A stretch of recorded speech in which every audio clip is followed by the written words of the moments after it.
Today I'm going to show you guys how I do my traditional sew-in at home.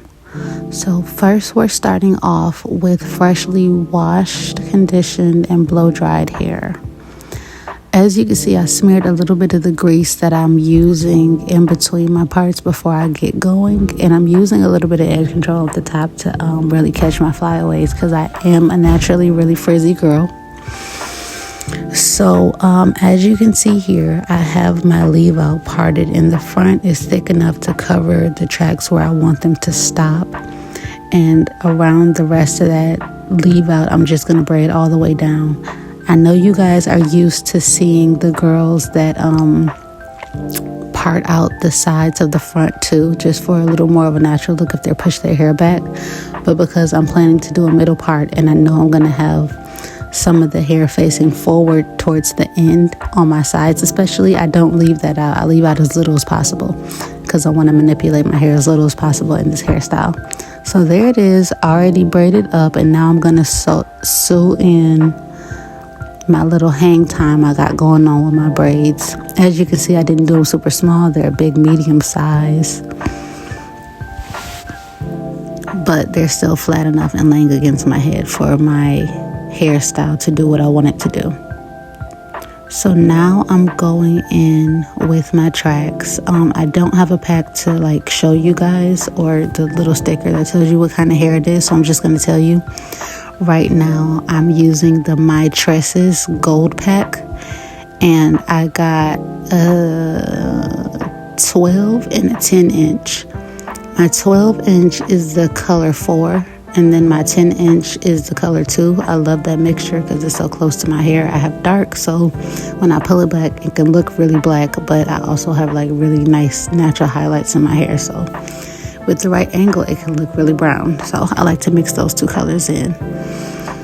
In the back here, I don't know if you can tell or not, but what I'm doing is basically folding over my tracks. I don't cut in the back, and I'm doubling them up because I like for my sew-ins to look really full, especially at the ends. So the back is going to be basically filled. I'm going to use the entire pack of the 12 inch in the back in that color 4, and I'm just going to be folding it over until I get to the very top.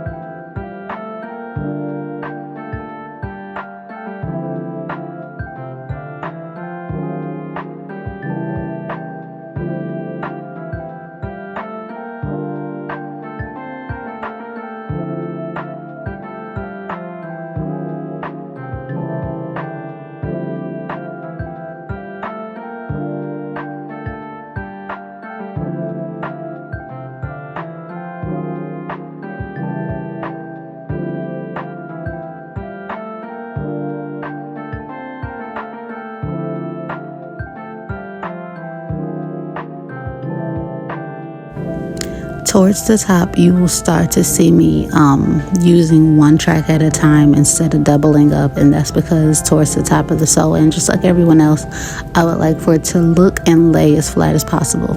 So I'm not using 2 tracks at a time to cover up the hair anymore. I got the fullness going on in the back, and while I do want the front to be full, I also want it to lay flat. So I'm going to lay them closer together, but I am going to do one at a time here, just so when I finish, I can get the look that I want.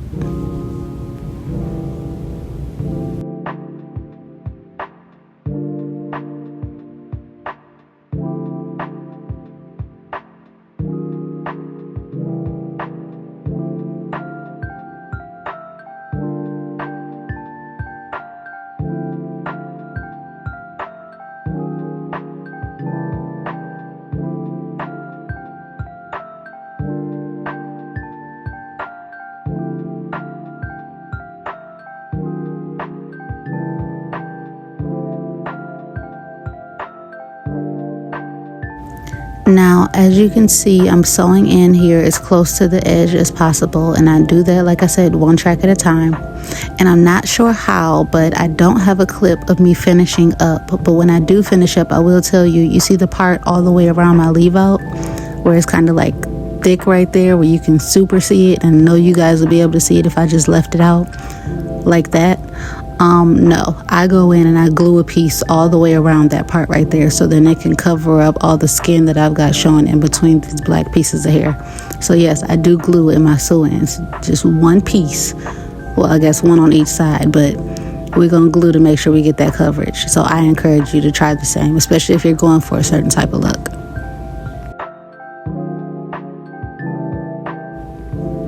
And now we're going to just go pull it back to see how it looks in that ponytail, and we are satisfied. Okay, so the next morning is when I started, because I don't like to do my leave out right before I go to sleep. Who knows if I'm going to get hot, sweating it, and just waste my efforts. So I'm starting here with a nice hot comb. I'm getting this leave out all pressed up. And now I'm going to go ahead and comb out the rest of my hair. I'm combing it out because I know that I'm going to flat iron it to basically match my texture up top. And here is my favorite pro tip for a really cute sew-in. Especially if you're a frizzy girl like me. I love to buy curly hair for my sew-in to make sure it's human. But I love to buy curly hair and then go in and flat iron that curly hair, because like I'm not gonna flat iron on high heat, so it's gonna come out like a cute fluffy silk press. It's gonna be pressed and it's gonna look straight, but it's not gonna look super straight. It's gonna give it a lot of volume. So what I'm doing here is pressing out my pieces of hair, and then you'll go in and see me use that same flat iron to straighten out the rest of the hair that is now combed out and puffy. And when it gets straightened and puffy, it's going to look really cute, and it's going to match my texture up top the absolute best. And that is one of my favorite tricks for having a natural looking sew-in. I don't get it too long. I go to my 10 to 12 inches. Sometimes I'll even do 14. And then I'll make sure it's a bit curly, so then when I do flat iron it out, it looks like a poofy sew-in. Or not a poofy sew-in, but a poofy silk press. Perfectly matched with my hair.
And there we are, all sewn in, moisturized, and flat ironed.